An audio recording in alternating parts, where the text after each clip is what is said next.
la paix soit avec vous.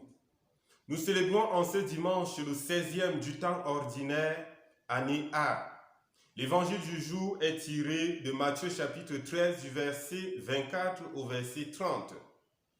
La liturgie de ce jour, à travers les paraboles sur le royaume des cieux, voudrait nous mettre en garde du mauvais.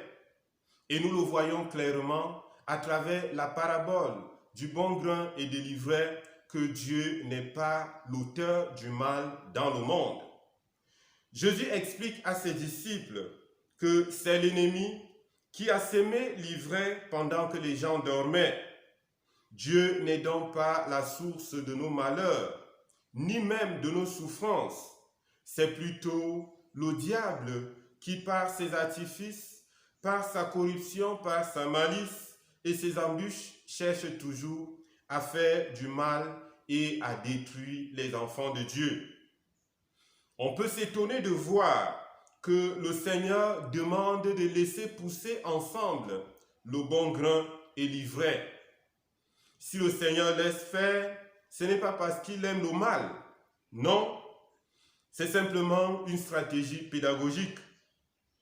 Voyez-vous, quand on fait la guerre à un ennemi, si on s'y prend mal, on peut tuer des innocents et faire beaucoup de dégâts collatéraux. Le Seigneur prend donc soin d'user d'une pédagogie délicate pour faire le moindre des dégâts possible. Ce n'est qu'à cette condition que le Seigneur dit « Laissez-les pousser ensemble jusqu'à la moisson ».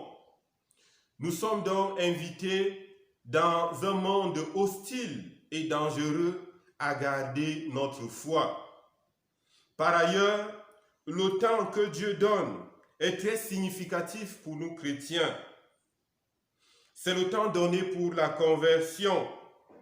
Le Seigneur ne veut pas la mort du méchant, mais que le méchant se convertisse et qu'il vive. C'est pourquoi Dieu n'est pas pressé d'enlever l'ivraie, car le Seigneur est tendresse et pitié, lent à la colère et plein d'amour. Mais attention, la tolérance du Maître n'est pas la suppression de la justice et des règles morales.